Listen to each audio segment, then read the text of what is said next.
Olá, meus amigos e minhas amigas que estão assistindo esse vídeo. Sou Rafael Barreto, professor de Direito Constitucional, e nessa aula, vamos jogar na tela, por favor, eu vou aqui analisar para vocês o informativo de jurisprudência do Supremo Tribunal Federal de número 953. Estou de volta com vocês.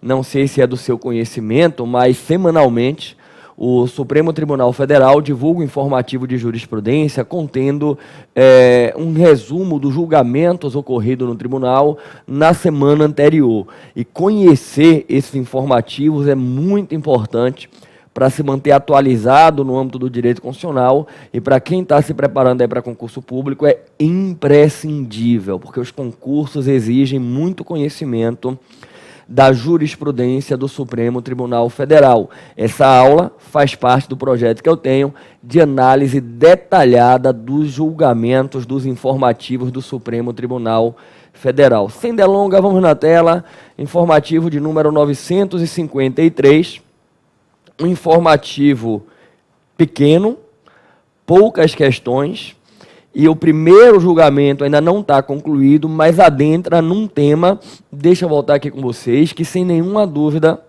vai ser um dos mais importantes do ano de 2019. Olha, eu não tenho dúvida que quando chegarmos ao final do ano, que o Supremo entrar em recesso e que eu organizar a aula com a retrospectiva de 2019, esse caso que eu vou estar comentando aqui com vocês vai estar em destaque, vai ser um dos mais importantes julgamentos. Vamos na tela. Julgamento pelo plenário, direito constitucional, direitos e garantias fundamentais. Delatado direito de falar por último. O plenário iniciou o julgamento de habeas corpus em que se discute o caráter comum ou sucessivo do prazo de alegações finais entre as defesas de acusados que celebraram acordo de colaboração premiada e de acusados que não firmaram esse negócio jurídico processual. Estou de volta com vocês para que a gente possa compreender qual é a questão em debate. O Supremo Tribunal Federal ele está debatendo se, no âmbito de uma ação penal, em que você tem mais de um réu, você tem corréus, você tem aí um litisconsórcio passivo, e quando um dos réus faz delação premiada, no momento de apresentação das alegações finais, devem ser ofertados prazos distintos e sucessivos para os réus. Primeiramente falando o réu que se tornou delator e, por último, aquele réu que foi delatado. E essa é uma questão que se dá no âmbito de uma das apurações aí da investigação Lava Jato e que, inclusive, esse episódio ele foi aí amplamente divulgado pela mídia como sendo um caso que pode promover a anulação de inúmeros julgamentos por parte da Operação Lava Jato. E antes de eu entrar nos detalhes do julgamento, eu já queria ponderar aqui com vocês que me parece que não é adequado eu partir para uma interpretação constitucional, eu construir uma decisão a partir de argumentos metajurídicos como a eventual anulação de decisões da Operação Lava Jato termina favorecendo a prática da corrupção no Brasil. Nós não podemos pautar discussão técnico-jurídica em argumentos metajurídicos. Se houver um entendimento de que existe alguma violação ao sistema jurídico, deve o Supremo Tribunal Federal pronunciar a nulidade. Ele não pode jamais deixar que se perpetue uma violação à Constituição por entender que aquela decisão pode trazer algum efeito metajurídico inadequado. É muito importante a gente ter essa compreensão, porque quando a gente sai do âmbito do sistema constitucional e traz argumentos de ordem política, de ordem econômica, de ordem consequencialista para o debate jurídico, você entra numa seara de relativização em que você não tem mais como manter a segurança jurídica. Primeiro você decide o que você quer fazer e aí depois você parte para construir alguma argumentação que lhe permita decidir daquele jeito e aí deixando à margem o sistema jurídico constitucional. Então, a análise que nós devemos fazer, e é o que eu vou procurar trazer aqui para vocês, é uma análise técnico-jurídica, ok? Bom, Vamos lá no debate do Supremo Tribunal Federal, joga na tela, está aqui. O paciente foi denunciado pela suposta prática de crime de organização criminosa, corrupção passiva, lavagem de dinheiro, envolvendo aqui a Petrobras. Pois bem, o paciente foi citado nas declarações prestadas por um co-réu que celebrou um acordo de colaboração premiada. Aponta a defesa que, em sede de interrogatório, o juízo de primeiro grau assegurou que os acusados colaboradores fossem inquiridos em momento anterior aos co-réus delatados. Encerrada a instrução processual, o juízo conferiu prazo comum a todos os acusados para fins de apresentação de alegações finais, não fazendo distinção entre colaboradores e não colaboradores. O ministro Edson Fachin denegou a ordem. Estou de volta. O argumento da defesa é o seguinte: eu deveria ter tido a oportunidade de falar após o co-réu que me delatou, porque é, por assim dizer, elementar no âmbito do sistema processual penal que o acusado tem o direito de falar por último. Se eu estou sendo acusado, ainda que por um co-réu, eu tenho que ter o direito de falar depois dele. Isso é inerente à ampla defesa. A acusação fala primeiro e, por último, fala a defesa. Em resumo, essa é a linha de argumentação que traz, né, a impetração. Vamos ver o que é que destaca o ministro Edson Fachin, joga na tela, e ele vai trazer da seguinte maneira. O relator afirmou que o cerne da argumentação defensiva é que as alegações finais apresentadas por o colaborador conteriam a carga acusatória e, nessa perspectiva, deveriam submeter-se à prévia possibilidade de ciência e reação do delatado, sob pena de necessária declaração de nulidade. Aí ele lembrou que o Supremo Tribunal Federal tem entendimento de que a colaboração premiada não constitui prova em si, mas um meio de obtenção de prova. Estou de volta e é importante a gente destacar isso, né? É um entendimento de que a delação premiada, ela em si só não constitui uma prova. Ela é um meio de obtenção de prova e, em verdade, se a gente reduzir de uma maneira bem simples, a delação premiada nada mais é do que uma declaração, do que um testemunho, né? Na delação premiada, um dos acusados, ele se compromete a revelar determinados fatos que a priori ele ainda não tinha revelado, então é um depoimento. E vale lembrar que os efeitos decorrentes do acordo de delação premiada, eles não ocorrem pelo simples fato da declaração em si. É preciso verificar se vai haver efetivação de alguma medida a partir do que foi delatado. Vamos voltar na tela. E aí segue aqui o ministro Fachin. Eventuais afirmações constantes das alegações finais, ainda que eventualmente dirigidas a atribuir a responsabilidade penal ao acusado não colaborador, não traduzem por si só uma carga acusatória ou um potencial demonstrativo probatório relevante. Estou de volta para você compreender. O que me parece que o ministro Fachin está ponderando aqui é o seguinte: o fato de o delator eventualmente dizer que o outro réu praticou o delito não nos leva à conclusão de que outro réu praticou o delito. Eu tenho que encontrar provas consistentes para chegar ao entendimento de que ele praticou o delito. Senão você fica a palavra de um contra a palavra de outro. Então, o fato de o co-réu que está delatando dizer, olha, o outro réu praticou o delito, não traz por si só substância para que eu considere que efetivamente o fato aconteceu. Vamos voltar na tela. Por isso que ele diz: atribuir a responsabilidade penal ao acusado não colaborador não traz por si só carga acusatória ou potencial demonstrativo probatório relevante, suficiente. Aí ele prossegue. O relator observou que a legislação não disciplinou imposição de ordem de colheita das argumentações de cada defesa, tampouco potencializou para esse escopo eventual adoção ou não da postura colaborativa. A lei processual diferencia expressamente os momentos de manifestação do Ministério Público, do assistente do Ministério Público e da defesa. Não distingue, entretanto, o momento de participação entre as defesas em razão de eventual adoção de postura colaborativa por parte de acusados. Estou de volta. Aqui está sendo destacado que não há, dentro do nosso direito positivo, uma norma expressa que estabeleça que, havendo a delação premiada, eu devo abrir prazos distintos para as alegações finais.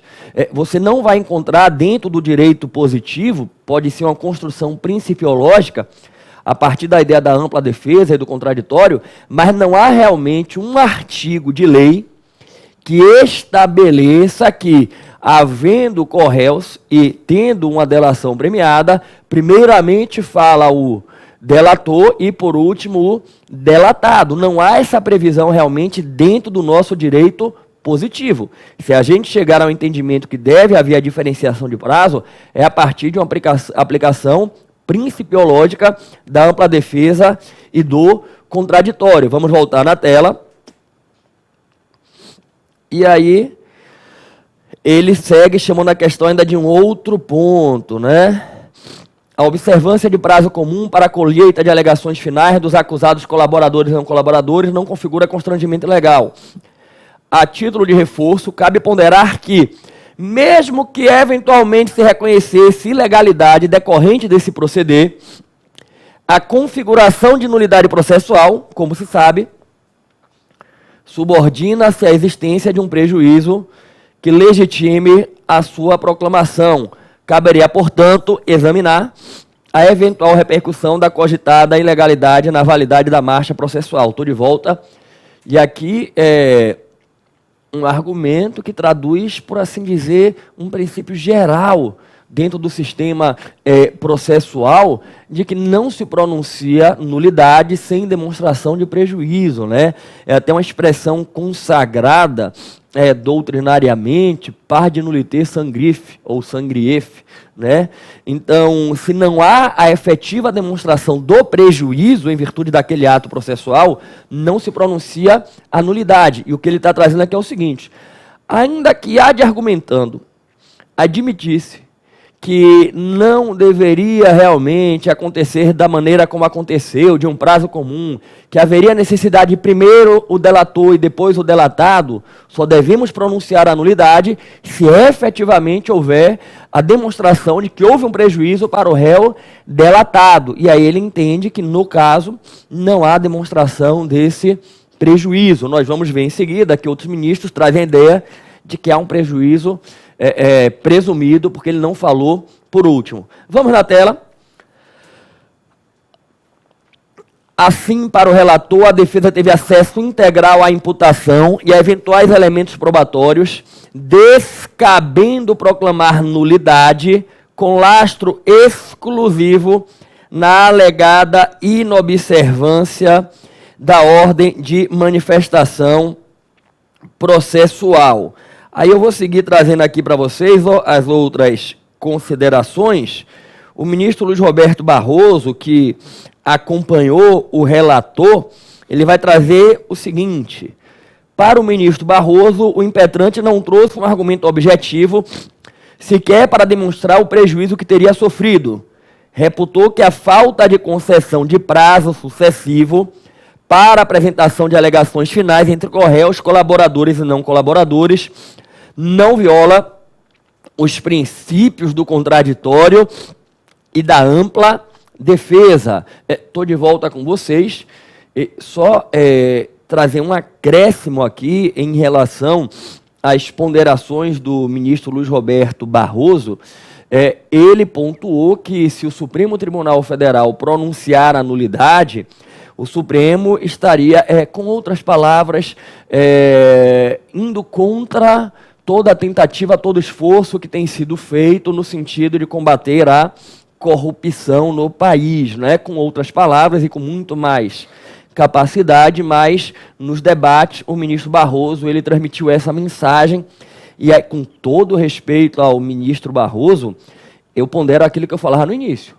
Não cabe pautar um julgamento a partir desse tipo de leitura, né? No sentido de que, se eu pronuncio uma nulidade, eu estou, de certa forma, chancelando esses atos de corrupção, porque, eventualmente, a depender da situação, gente, se a gente anula o processo, pode culminar com o reconhecimento de uma prescrição, termina gerando uma impunidade. E só para a gente aqui meditar o de como não cabe esse tipo de argumentação no debate da questão técnico-constitucional, eu recentemente, debatendo essas e outras questões com alguns colegas e alguns alunos também participando, aí eu trouxe a seguinte meditação. Gente, se nós tivéssemos dentro do sistema constitucional brasileiro a previsão de pena de morte para a prática de atos de corrupção.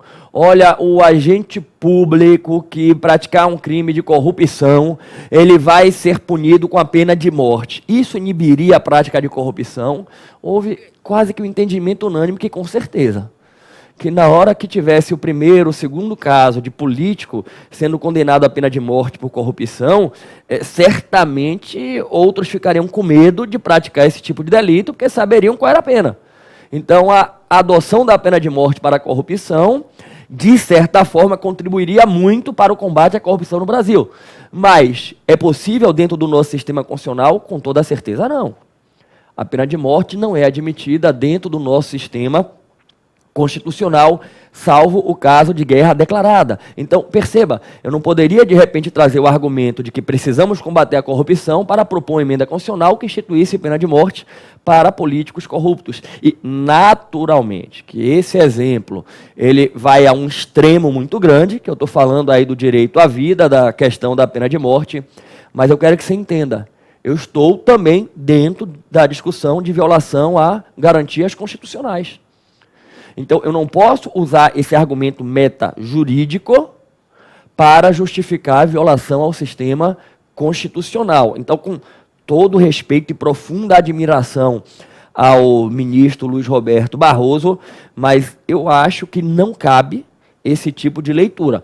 A gente pode, e aí ele traz os argumentos técnicos dele, né, dizer que não há violação aos princípios do contraditório e ampla defesa, pela compreensão que ele tem sobre a extensão dessas garantias constitucionais, mas não trazer a discussão para o plano de combater a corrupção. Vamos na tela, pegar agora o ministro Luiz Fux, que também traz um argumento bem interessante. O ministro Luiz Fux aduziu que no campo do direito público só se pode fazer aquilo que está previsto em lei, e não está previsto em lugar nenhum que o delatado fala depois do relator. Estou de volta, é aquilo que eu comentava, e que o ministro Fachin também nos indicou. Não há no ordenamento jurídico nenhum artigo de lei que indique que primeiro fala o delatado e depois fala o delator. Vamos voltar no informativo. Ademais, delator e delatado são corréus e figuram no polo passivo da relação processual e jamais poderiam ser assistentes de acusação. Estou de volta. Esse é, inclusive, um ponto que eu vou meditar com vocês ainda aqui nesse debate, que é o seguinte. O delator virou assistente do Ministério Público? O delator passou agora para o plano da acusação? Ou ele continua sendo um réu, né? Esse é um ponto que eu vou meditar com vocês daqui a pouquinho. Vamos voltar na tela.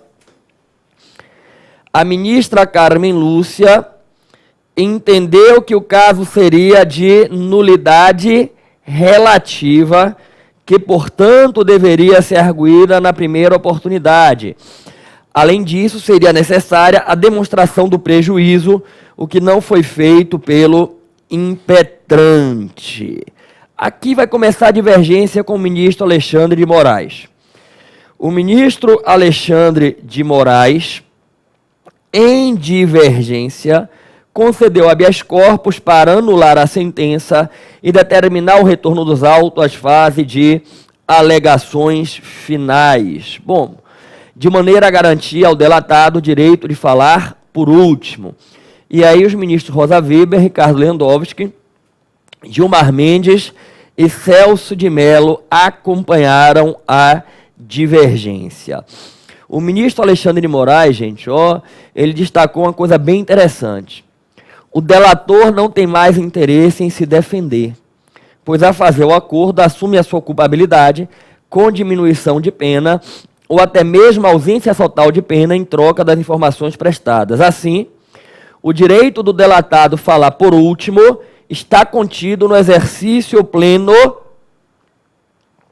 da ampla defesa, englobando a possibilidade de refutar todas as informações, alegações, depoimentos, insinuações, provas, indícios em geral que possam, direta ou indiretamente, influenciar e fundamentar uma futura condenação penal. Estou de volta e aqui já ponderando uma coisa com vocês.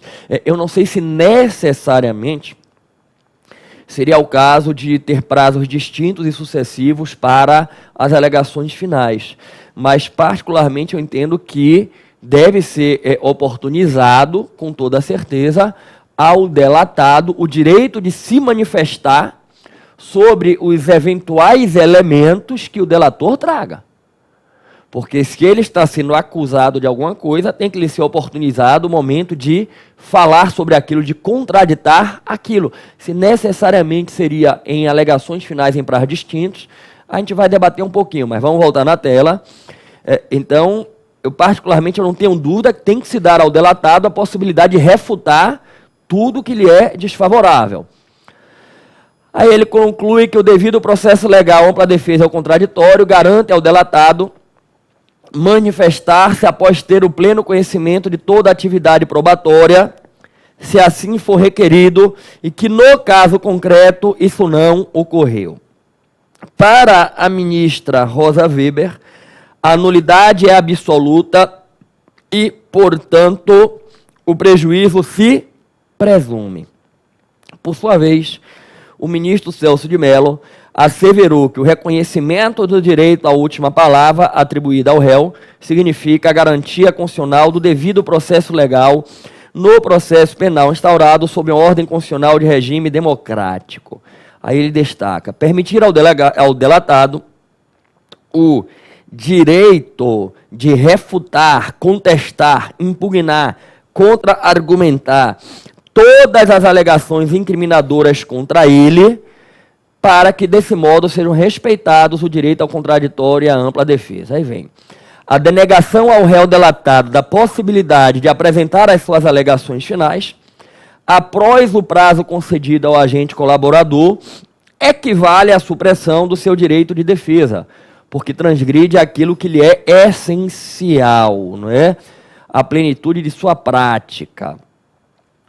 E aí o julgamento foi suspenso, estou de volta, e aí eu quero aqui trazer algumas meditações para vocês.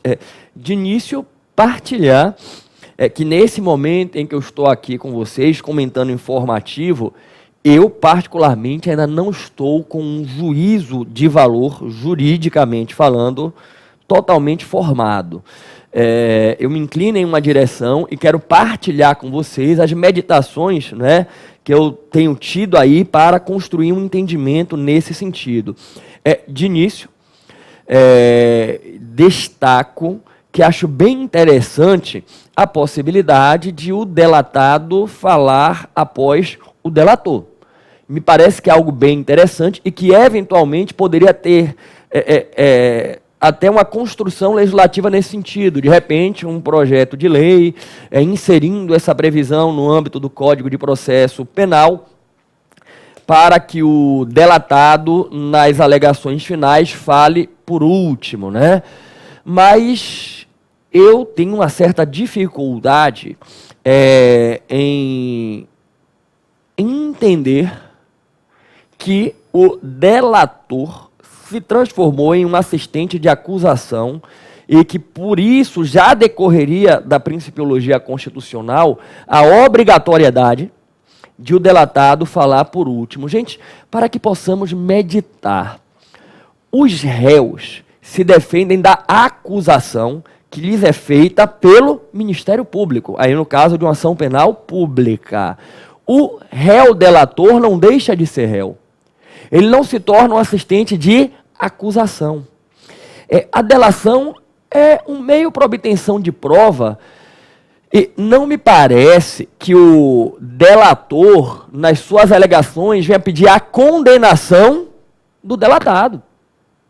É o Ministério Público quem vai, nas suas alegações, pedir a condenação dos réus, inclusive o réu delatado, a partir de todo o conjunto probatório que estiver no âmbito da ação penal, inclusive provas que ele tenha conseguido coletar a partir da delação premiada. Eu não imagino, e até peço aí aos penalistas que estão assistindo, que me ajudem nesse sentido. Se tiverem informação sobre o que eu vou pontuar agora, me encaminhem. Manda lá um direct no meu Instagram, que é o @professor Rafael Barreto. Manda um e-mail para mim, o rafaelconstitucional@hotmail.com. Mas eu não vislumbro numa peça de alegações finais de um réu delator o pedido de que o corréu seja condenado. Peço que o corréu seja condenado pela prática do crime, conforme eu demonstrei na minha delação. Não. Quem vai pedir a condenação é o Ministério Público. O acusador é o Ministério Público, não é o corréu. O corréu não virou assistente de acusação. Então, eu tenho uma certa dificuldade em separar, a partir do que a gente já tem hoje, volto a dizer, eu acho que é algo interessante que pode ser construído legislativamente, mas eu tenho dificuldade de extrair da principiologia constitucional essa ideia de que se o delatado não falar depois do delator, tem uma nulidade. Tem uma nulidade. O que eu acho que é imprescindível é que se oportunize ao delatado se manifestar sobre o que o delator trouxe na delação. Olha, o delator trouxe na delação tais e tais aí elementos que vão servir para, de repente, o Ministério Público buscar um elemento probatório novo, que podem realmente servir de base para a condenação por parte do magistrado. Aí eu acho que o delatado tem que ter a oportunidade de se manifestar. E talvez fosse até o caso de, eventualmente, também legislativamente, se abrir uma espécie de um incidente processual de defesa. Tipo, houve a delação premiada, nessa etapa do processo, logo em seguida, se abre um prazo para o delatado se manifestar sobre aquilo ali. Como, havendo acusação inicial do Ministério Público, não vem a defesa prévia? Se eu admitir que o delator está promovendo uma acusação, então que se oportunize ali uma defesa prévia sobre os termos dessa acusação e depois a gente vai seguir o fluxo procedimental. Eu acho que o que é imprescindível é que tenha o acusado o direito de se manifestar sobre o que o delator está trazendo que lhe é desfavorável. Mas, se ele teve acesso a tudo que o delator trouxe na sua delação, e se ele tem conhecimento das argumentações do Ministério Público, inclusive sobre a delação, porque o Ministério Público apresenta as suas alegações finais primeiro, me parece que as alegações finais dele, após a do Ministério Público, ainda que comumente a do delator, não gera nulidade. Porque, volto a dizer, eu não vislumbro que o delator vai, nas suas alegações finais, acusar o delatado, pedir a condenação do delatado. Quem vai fazer isso é o Ministério Público. Inclusive, com base no que se extraiu a partir de uma delação. Então, se ele está tendo a oportunidade de se manifestar sobre aquilo ali, aí me parece que não haveria de se pronunciar uma nulidade, ok?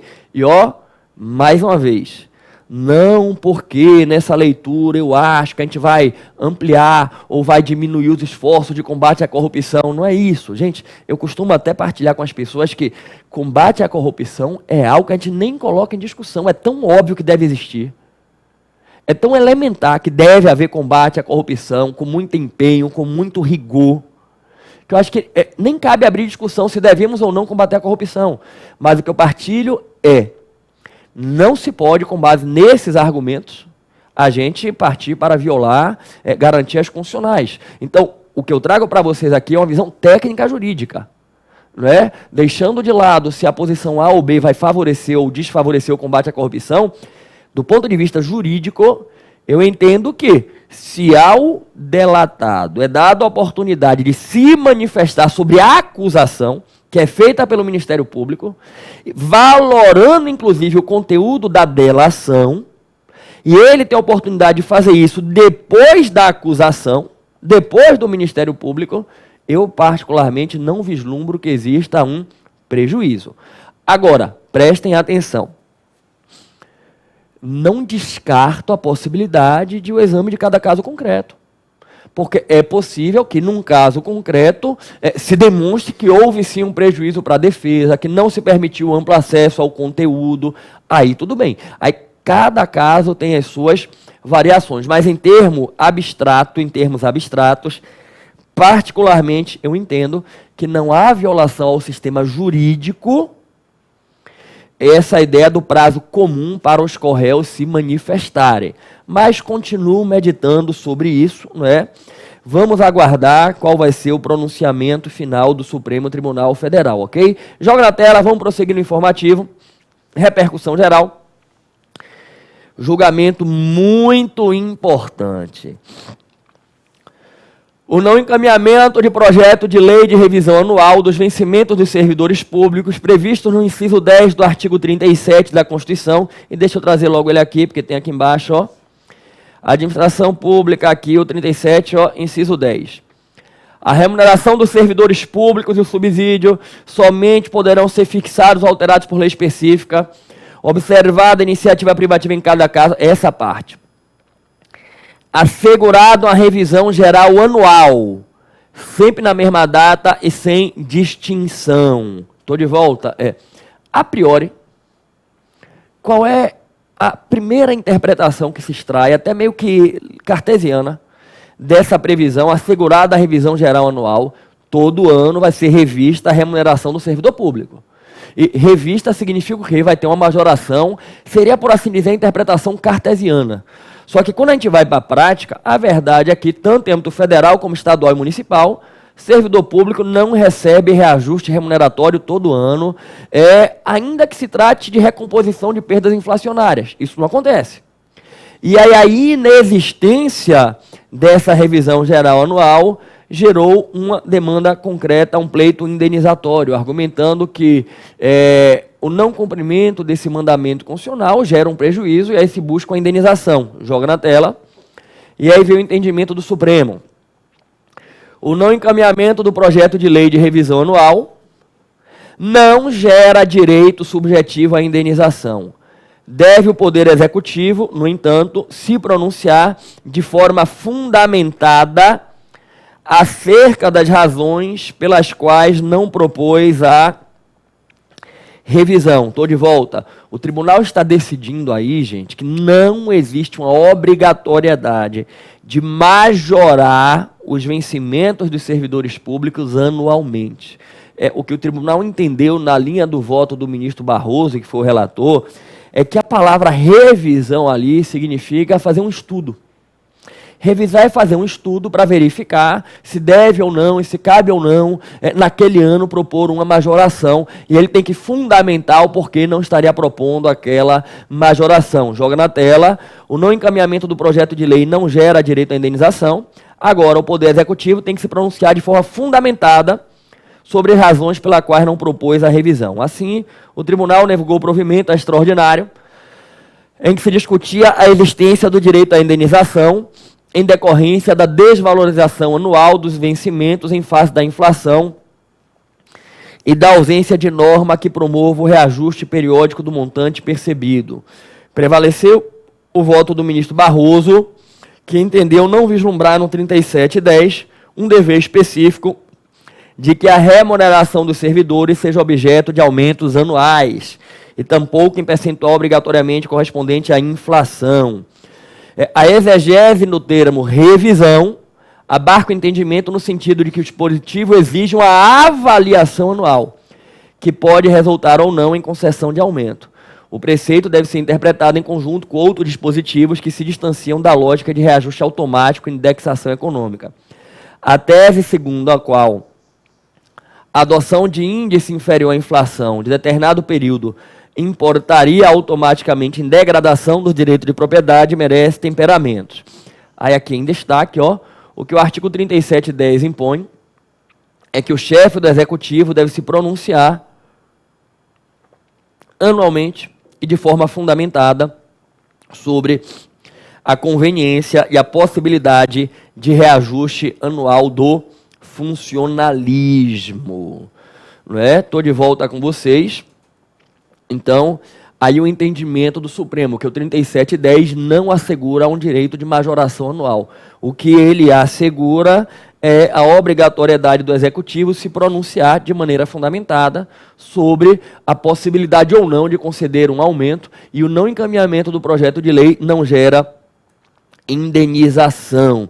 E um outro ponto interessante para eu destacar com vocês, joga na tela, a jurisprudência do Supremo é no sentido de que a eventual ofensa se dá quando da redução do valor nominal dos vencimentos, mas não quando se deixa de reajustá-lo. Aqui, ó, não cabe invocar o princípio constitucional da irredutibilidade de vencimento, visto que a jurisprudência do Supremo é no sentido de que a eventual ofensa se dá quando há redução do valor nominal, mas não quando se deixa de reajustá-lo para repor o poder de compra. Estou de volta para destacar isso aqui com vocês, não é? Que havia a argumentação de que a não revisão anual termina implicando redução de vencimento, porque a perda do poder aquisitivo. Você tem o seu vencimento congelado durante anos e o custo de vida aumentou por causa da inflação, majoração do preço dos insumos, né? Aquela ideia geral que se tem de que tudo aumenta menos o meu salário. Você vai na padaria, aumentou o pão, você vai no mercado, aumentou o tomate, aumentou a cebola, aumentou a carne, você vai no posto de gasolina, aumentou o combustível, tudo aumentou, menos o meu salário. Então, isso implica em perda do poder financeiro da minha remuneração. E aí é o argumento de, indiretamente, ocorrer uma irredutibilidade remuneratória. Só que o Supremo já tem pronunciamentos antigos, no sentido de que o que a irredutibilidade remuneratória garante é a não redução do valor nominal e não a não redução do poder aquisitivo da remuneração. Então, se você tem uma remuneração de R$5.000, não pode baixar disso. R$10.000 não pode baixar disso. Mas a perda do poder aquisitivo em virtude do aumento do custo de vida não gera violação à irredutibilidade. Vamos jogar na tela, né? A pretensão deduzida no extraordinário acaba por transferir a ausência de lei específica para o domínio da responsabilidade civil do Estado, e aí não caberia. Vou avançar. Direito previdenciário, pensão por morte. O tribunal iniciou um julgamento de uma questão importantíssima, que é a possibilidade do reconhecimento jurídico de união estável em relação homoafetiva concomitante, com a consequente divisão de pensão previdenciária por morte. No caso, um senhor manteve relação afetiva concomitante com uma senhora e um outro senhor por longo período. Com o falecimento do primeiro, a companheira obteve a decisão judicial definitiva do reconhecimento da união estável. E, em decorrência disso, o direito à percepção integral da pensão por morte. Posteriormente, o companheiro também tentou ver reconhecida a sua relação com decujos, mas teve a sua pretensão negada ao fundamento de ser incompatível o deferimento de status jurídicos a duas uniões estáveis ante a existência do princípio da monogamia. Estou de volta com vocês. E antes de contextualizar a discussão, só um destaque. Joga de novo no informativo. Princípio da monogamia. Estou de volta com vocês. E, gente, monogamia é algo que eu imagino que é do conhecimento de todos. E existem discussões sobre se o ordenamento jurídico brasileiro ainda contempla a monogamia, ou hoje você já estaria reconhecendo a poligamia, o poliamor, mas o que eu quero chamar a atenção aqui é só algo que parece que não tem fim no Brasil. Tudo é princípio. A consagração da monogamia é princípio da monogamia. Recentemente, eu verifiquei uma decisão de um certo órgão jurisdicional em que fixava honorários sucumbenciais em valor abaixo do mínimo do Código de Processo Civil e o órgão jurisdicional aplicava o princípio da justiça do caso concreto.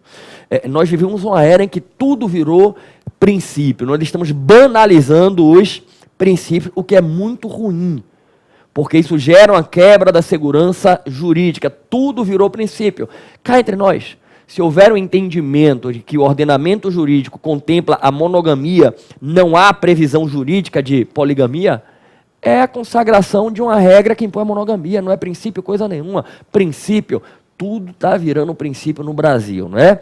Agora, entrando no caso, é uma discussão que o tribunal já enfrentou anteriormente em suas turmas e que agora volta ao debate, que é a seguinte: uma pessoa mantinha duas relações.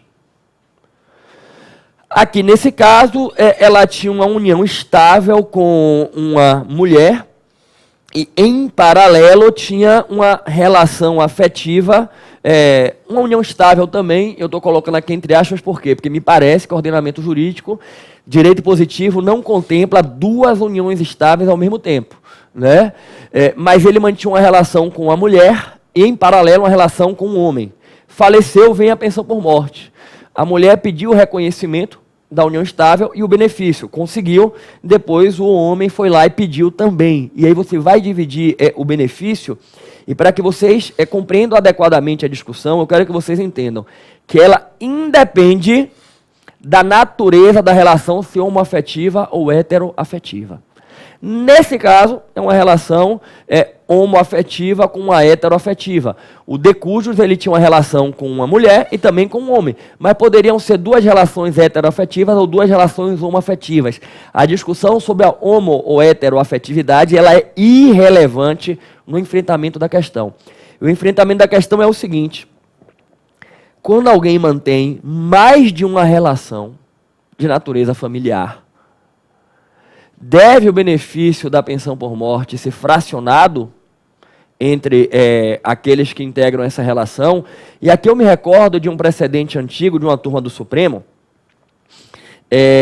Não vou me lembrar de cabeça o precedente, mas olhem que coisa, foi até um precedente que veio da Bahia. O nome do decurso era Luiz do Amor Divino, né? Luiz do Amor Divino, ele teve 11 filhos, né? Esse teve 11 filhos, e ele era casado com uma mulher, com a qual ele teve 6 filhos, e em paralelo, ele tinha uma outra relação familiar com a outra mulher, com a qual ele teve 5 filhos. Repare, nesse precedente não se tratava de uma relação escondida. Não é alguém que é casado com uma mulher, mas de repente tem um amante que ninguém sabe, não. O que se evidenciava no caso é que a relação com esta outra mulher era uma relação que era de conhecimento público. Tipo assim, de repente, nos dias celebrativos, um dia do Natal, ele almoçava na casa de uma família e jantava na casa da outra. O que se evidenciava nos autos é que era público que ele tinha as duas relações familiares. Tanto que ele teve 6 filhos com uma e 5 com a outra. E aí a esposa, formalmente, a que tinha um vínculo de casamento, pediu o benefício previdenciário. E depois a outra, na linguagem antiga, já superada pelo direito, a concubina, buscou também o reconhecimento. E chegou no Supremo Tribunal Federal e a turma, por maioria, não admitiu o fracionamento porque entendeu que a segunda relação não poderia ser reconhecida como união estável. Porque o pressuposto para o reconhecimento é a possibilidade de casamento. E a pessoa era casada. Repare, não é que alguém era casado no papel, mas separado de fato e constituía uma outra família, não, gente. Ele tinha, ao mesmo tempo, as duas relações. Uma sob o vínculo de casamento e outra sem vínculo formalizado, que eu poderia pretender reconhecer união estável. Só que se entendeu que haveria um impedimento para considerar aquilo como união estável, por quê? Porque união estável pressupõe que você pode partir para um casamento, como ele já é casado, não. Você não pode ter 2 casamentos ao mesmo tempo, você não pode ter 2 uniões estáveis ao mesmo tempo. Aí é que entra a ideia da monogamia, não é? E aí, à época, a turma entendeu que não deveria haver o fracionamento. Inclusive, se eu não estou enganado, foi o ministro Marco Aurélio quem trouxe no argumento que reconhecer o direito de fracionar era atentar contra uma instituição juridicamente protegida, que era o casamento. E não que ele estivesse naquele voto, para você entender e não pré-julgar, ele estivesse dizendo que a gente não pode atacar o casamento. Não é isso, é que ele dizia, existe uma instituição jurídica consolidada, e eu não posso acolher uma tese que depõe contra essa instituição jurídica. Eu não posso atentar contra a instituição jurídica. Como, por exemplo, nesse caso aqui, eu teria duas uniões estáveis. Se a união estável é uma instituição jurídica estabelecida, eu não posso admitir uma tese que vá atentar contra o reconhecimento da união estável, reconhecendo uma segunda união. Então, é uma discussão interessantíssima. E olha o que está acontecendo aqui, vamos no caso. O ministro Alexandre de Moraes negou o provimento, no que foi acompanhado pelos ministros Lewandowski e Gilmar Mendes. Ele entendeu que a pré-existência de um casamento ou de união estável de um dos conviventes, ressalvada a exceção do artigo tal do Código Civil, impede o reconhecimento de um novo vínculo referente ao mesmo período, inclusive para fim previdenciário, em virtude da consagração da monogamia. Na situação analisada, a declaração judicial com trânsito julgado de uma união estável, o que por si só inviabiliza o reconhecimento da outra união concomitante e paralela, independente de se era hétero ou homoafetiva. Perfeito, exatamente isso, independente dessa discussão. Segundo o relator, a Constituição igualou a união estável ao casamento para todos os fins. E se não é viável admitir dois vínculos de casamento, não é igualmente possível fazê-lo em relação a dois vínculos de união estável, sob pena de se chancelar a bigamia. Estou de volta. E é uma argumentação interessante e consistente. Eu estaria atentando contra um instituto juridicamente protegido e que tem base na Constituição a partir da interpretação que se faz, né, do artigo 226 da nossa Constituição. Reconhecer um outro vínculo em paralelo seria atentar contra esse instituto jurídico. Só que, vamos na tela, o ministro Fachin deu provimento, no que foi acompanhado pelos ministros Barroso, Rosa Weber, Carmen Lúcia e Marco Aurélio. Entendeu ser possível reconhecimento de efeitos previdenciários pós-mortem a uniões estáveis, desde que presente o requisito da boa-fé. Estou de volta. E aqui é uma meditação que a gente tem que fazer. Ok, ainda que eventualmente eu tenha dificuldade de reconhecer um novo vínculo conjugal ou de união estável, mas se é uma outra unidade familiar constituída, duradoura, como lá no caso do Luiz do Amor Divino, é razoável que eu deixe desamparado o companheiro ou a companheira? A gente não está discutindo vínculo de casamento de união estável, mas questões patrimoniais aqui, questões previdenciárias, que entram num aspecto essencial, né? Entram num aspecto essencial, seguridade social. A pessoa que constitui uma unidade familiar com outra, que mantém uma relação conjugal com outra, constitui família, de repente eles vêm a ter filhos, seja por parto, seja por adoção, não merece a proteção jurídica? Olha, eu não vou poder casar com você porque você já é casado, a gente não vai poder ter o reconhecimento de uma união estável porque você já tem uma união estável, mas eu sou seu companheiro de vida também. A gente está falando de alguém que efetivamente tem duas unidades familiares. Será que não é razoável que essa pessoa também seja amparada pelo benefício previdenciário? É uma discussão muito interessante. Digo a vocês que eu também ando muito meditativo sobre esse tema. Que aí eu penso do ponto de vista do assistido. Se o de cujos teve duas famílias, alguém vai dizer assim, olha, esse aí, vou lhe dizer, como é que o cara tem duas famílias ao mesmo tempo e não sei o quê. Eu não estou analisando o comportamento do de cujo, gente. Eu estou analisando o comportamento daqueles que ficaram. Que, preste atenção, inclusive pode ser que sabiam da existência das duas relações. Uma sabia, nesse caso aqui, a mulher sabia que ele tinha uma relação com o homem sabia que ele tinha uma relação com a mulher durante anos. Será que ambos não são merecedores de proteção? Não entra em jogo a questão da dignidade da pessoa, de ter direito ao benefício assistencial? Então, é um caso realmente muito emblemático. Vamos aguardar aí a conclusão. Bom, joga na tela, vamos seguir no informativo. Aí vem os próximos casos aqui, já nas turmas, eu não destaquei para vocês. Aqui nada que eu entendesse que haveria uma necessidade de pontuar algo que tivesse me chamado a atenção, né, nesses outros casos. Estou de volta com vocês e olha que coisa interessante. Um informativo relativamente pequeno, mas que comportou aí uma aula um pouco mais extensa por causa da relevância dos temas objeto desse informativo. O que é que a gente viu? A discussão sobre a delação e o direito do delatado falar por último. A gente viu, e eu não tenho dúvida que isso vai aparecer em diversas provas de concurso, o não encaminhamento do projeto de lei de revisão anual da remuneração dos servidores não gera direito subjetivo à indenização. O termo revisão ali deve ser entendido como obrigatoriedade do Poder Executivo avaliar e se pronunciar de forma fundamentada sobre se vai ou não encaminhar uma majoração.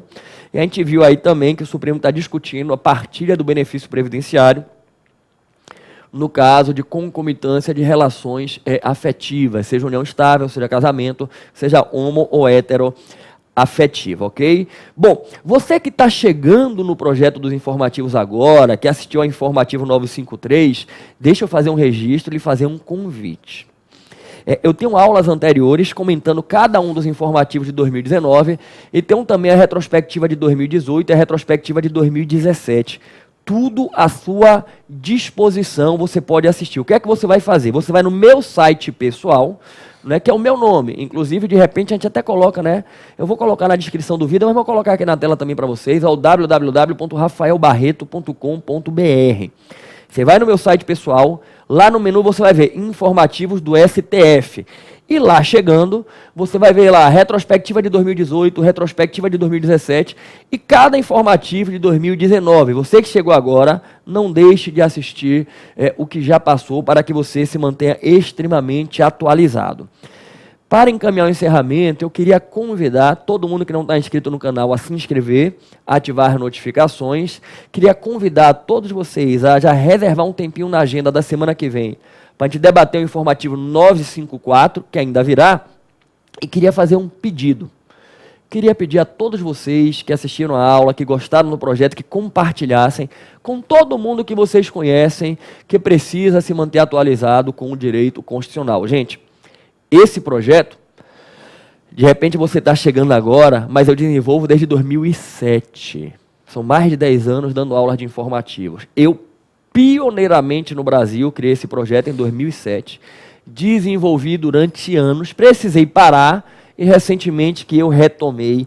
E esse projeto ajudou muita gente a evoluir nos estudos de direito constitucional, a passar em concursos públicos. Inclusive, eu fico feliz de ver que ex-alunos meus, que atualmente estão em cargos públicos, estão assistindo de novo o projeto de informativos. Eu já recebi mensagens aí de ex-alunos que hoje são magistrados, delegados, membros do Ministério Público, dizendo, professor, que bom que as aulas de informativo voltaram, e agora com a internet, e estou aqui, já estou no cargo público, já passei no meu concurso, mas continuo assistindo, porque é uma oportunidade de me manter atento com tudo que o Supremo Tribunal Federal vem decidindo. Eu digo a todo mundo que esse projeto me permite ajudar quem precisa avançar no direito constitucional. E o professor é um missionário que tem a missão de ajudar as pessoas. Então eu lhe peço, me ajude a ajudar. Como? Basta você compartilhar o vídeo com todo mundo que você conhece, convidando para assistir os informativos do Supremo, ok? Gente, muito obrigado pelo tempo que dedicaram para me assistir. Que Deus os abençoe. Semana que vem a gente se encontra de novo. Que vocês tomem posse da graça de Deus. Não deixem a graça passar. Valeu!